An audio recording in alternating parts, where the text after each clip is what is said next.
सौगात न्यूज में आपका स्वागत है। पेश हैं आज की खबरें। हरियाणा में लगातार बारिश से नदियां उफान पर हैं और राज्य में हाई अलर्ट जारी कर दिया गया है।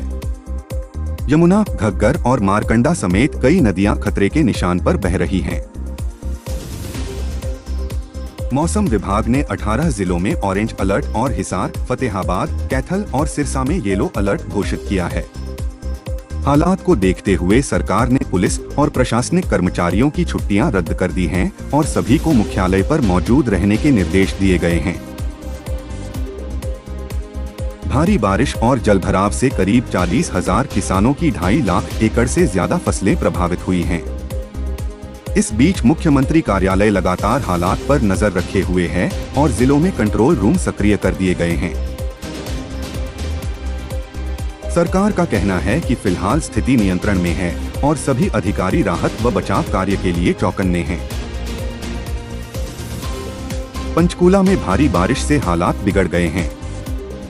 सुरक्षा को देखते हुए जिला उपायुक्त मोनिका गुप्ता ने घोषणा की है कि 2 सितंबर को जिले के 4 ब्लॉकों मोरनी, बरवाला, पिंजौर और रायपुर रानी के कई स्कूल बंद रहेंगे। मोरनी ब्लॉक के सभी स्कूल पूरी तरह बंद रहेंगे, जबकि बरवाला, पिंजौर और रायपुर रानी ब्लॉक में चुनिंदा सरकारी स्कूलों की छुट्टी रहेगी। प्रशासन ने साफ किया है कि यह फैसला छात्रों की सुरक्षा और खराब मौसम के मद्देनजर लिया गया है। फिलहाल जिला प्रशासन हालात पर नजर बनाए हुए है। हरियाणा में बेरोजगारी भत्ता पाने वाले युवाओं की संख्या में तेजी से इजाफा हुआ है। रोजगार कार्यालयों में पंजीकृत युवाओं की संख्या जुलाई महीने में बढ़कर 1,85,267 तक पहुंच गई है।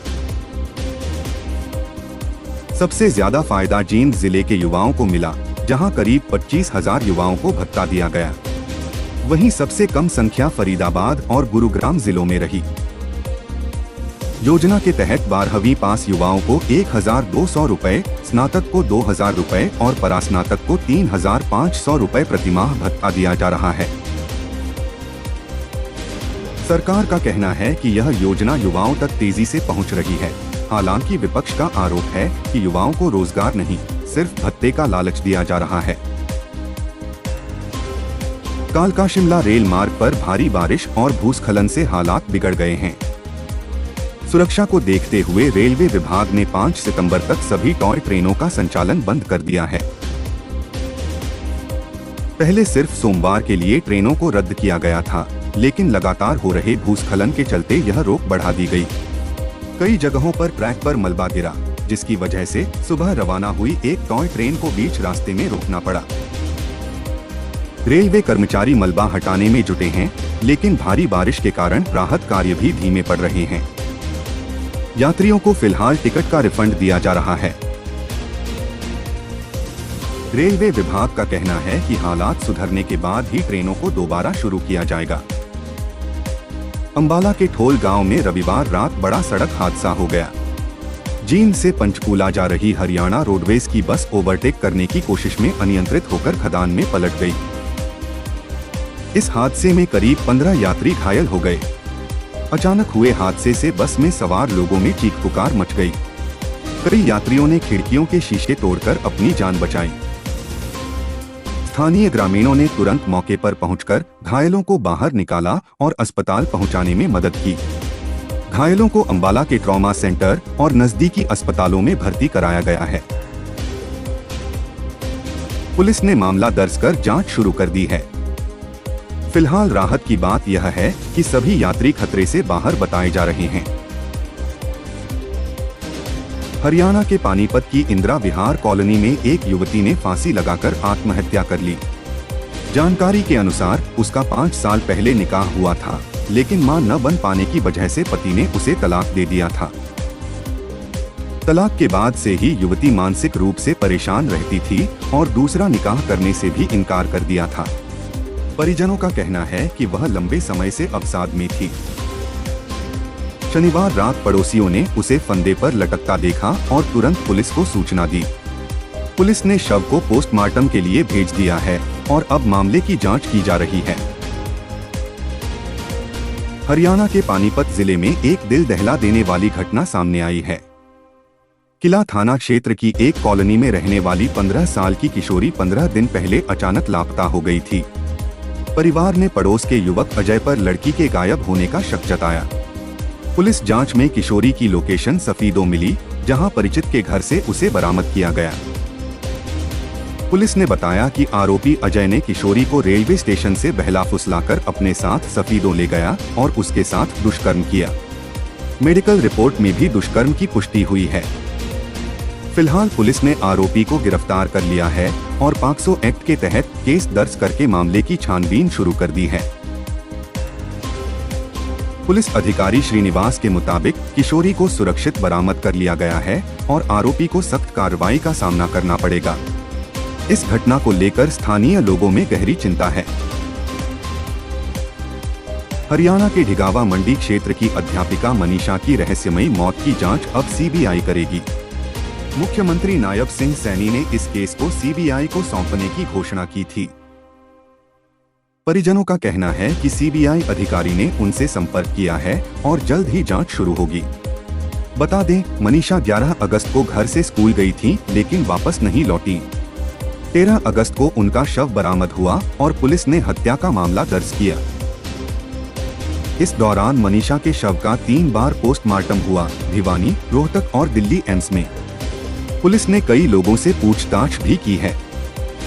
अब सीबीआई नए सिरे से एफआईआर दर्ज कर सकती है और केस की तह तक जाएगी। फरीदाबाद के किड़ावली गांव में जन्मदिन की खुशियां मातम में बदल गईं। दिल्ली से आए दोस्तों का एक ग्रुप यमुना किनारे बर्थडे मनाने पहुंचा था।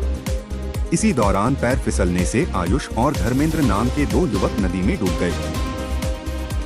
बताया जा रहा है कि यह सभी दोस्त जन्मदिन की पार्टी कर रहे थे। केक काटने के बाद आयुष और धर्मेंद्र नहाने के लिए नदी किनारे गए, लेकिन पानी के तेज बहाव में बह गए। बाकी दोस्त कुछ नहीं कर पाए। सूचना पर पुलिस और एसडीआरएफ की टीम मौके पर पहुंची है और दोनों युवकों की तलाश जारी है। इस बीच यमुना का जलस्तर बढ़ने का अलर्ट भी जारी किया गया है, जिससे सर्च ऑपरेशन में दिक्कत आ रही है। फरीदाबाद में अगले 48 घंटों में बाढ़ आने का खतरा है।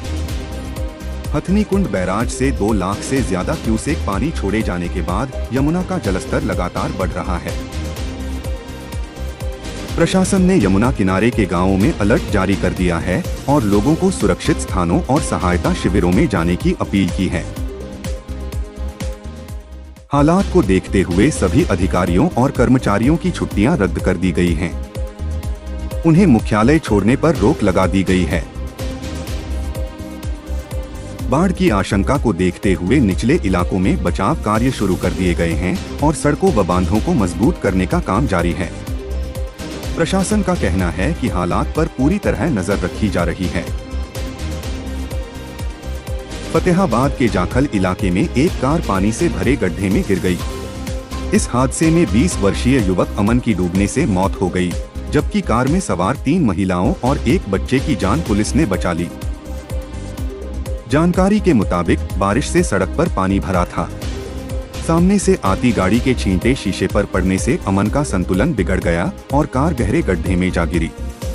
हादसे में परिवार का पालतू कुत्ता भी डूबकर मर गया। मौके पर मौजूद पुलिस डॉग स्क्वाड की टीम ने तुरंत कार्रवाई करते हुए अमन के पिता, मां, भाभी और भतीजी को पानी से बाहर निकाला और अस्पताल पहुंचाया। लेकिन अमन ड्राइविंग सीट पर फंसा रह गया और उसकी जान नहीं बचाई जा सकी। गुरुग्राम में भारी बारिश की चेतावनी के बाद जिला प्रशासन ने एडवाइजरी जारी की है। मौसम विभाग ने मंगलवार के लिए ऑरेंज अलर्ट घोषित किया है और भारी से बहुत भारी बारिश की आशंका जताई है। डीसी अजय कुमार ने सभी कॉरपोरेट और निजी दफ्तरों से कहा है कि कर्मचारियों को घर से काम करने की सुविधा दी जाए। वहीं सुरक्षा को देखते हुए सभी स्कूलों को 2 सितंबर को ऑनलाइन कक्षाएं चलाने के निर्देश दिए गए हैं। प्रशासन का कहना है कि यह कदम लोगों की सुरक्षा और ट्रैफिक व बारिश से होने वाली परेशानियों को कम करने के लिए उठाया गया है। गुरुग्राम में लगातार 3 घंटे की बारिश ने जनजीवन अस्त व्यस्त कर दिया है। दिल्ली जयपुर हाईवे पर मानेसर से लेकर सिरहोल बॉर्डर तक करीब 20 किलोमीटर लंबा महाजाम लग गया। रामपुर, नौरंगपुर और नरसिंहपुर इलाके जलमग्न हो गए हैं, जिससे यातायात पूरी तरह प्रभावित है। इफ्को चौक फ्लाईओवर पर भी वाहनों की लंबी कतारें लगी हुई हैं। वजीराबाद इलाके में सबसे ज्यादा 85 मिलीमीटर बारिश दर्ज की गई, जिससे कई कॉलोनियों और बाजारों में जलभराव हो गया। लोग घंटों जाम में फंसे रहे और ट्रैफिक विभाग को भारी मशक्कत करनी पड़ी। उधर नोएडा में भी हालात बिगड़े।